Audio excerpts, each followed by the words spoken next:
Welcome back to the channel, guys. Today we're diving into a very interesting story from the UK's Ministry of Defence that may not have made major headlines but has huge implications for modern warfare. We're talking about first-person view drones, or FPV drones, and how Britain is now moving aggressively into this space. So what are these drones? Why are they so important? And what exactly has the UK government revealed? Let's break it all down. Let's begin by understanding the basics. FPV drones, or first-person view drones, are small, relatively inexpensive drones fitted with a camera that streams live video to the operator's headset or screen. Think of them like remote-controlled kamikaze eyes in the sky. The operator feels like they are literally flying the drone themselves, hence the term first-person view. These drones can be used for surveillance, targeting, or even direct strikes. And their most powerful feature? They're fast, agile, and cheap to mass produce. Now coming to the UK's latest revelation. In response to a question in Parliament, Minister of State Maria Eagle shared that the British Army has already procured 450 FPV drones. That's not all. Another 3,000 drones are scheduled to be delivered by August 2025. Yes, 3,000. This clearly signals a massive shift in strategy. The Royal Air Force and the Royal Navy have also procured a small number, but these are only being used for testing and evaluation purposes for now. The Army, meanwhile, is already moving toward large-scale deployment. So why should we care about these numbers? This move is part of a broader shift in UK's defence strategy that focuses on what's called a high-low mix. This means combining traditional expensive platforms like fighter jets and tanks with low-cost, expendable technologies like drones.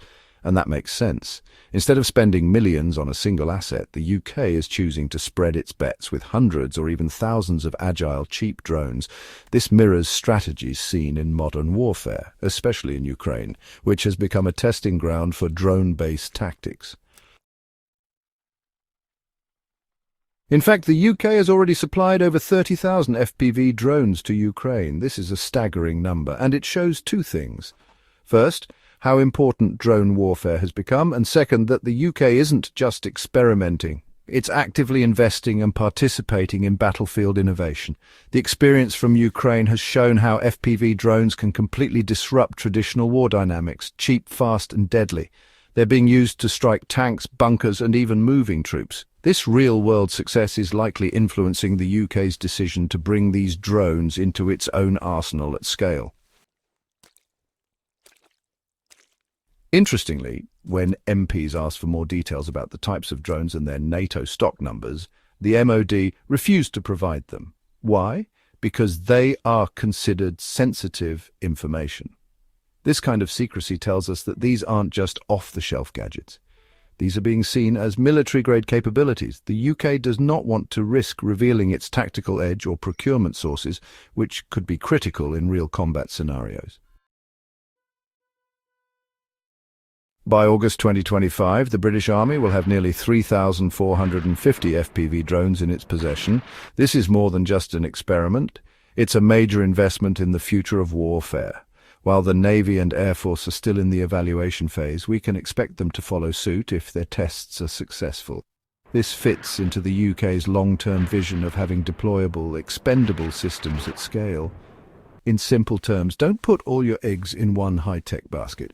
Build cheap, scalable systems that can be replaced quickly without losing battlefield effectiveness. So to sum up, the British Army is rapidly expanding its drone fleet with over 3,000 units coming by 2025.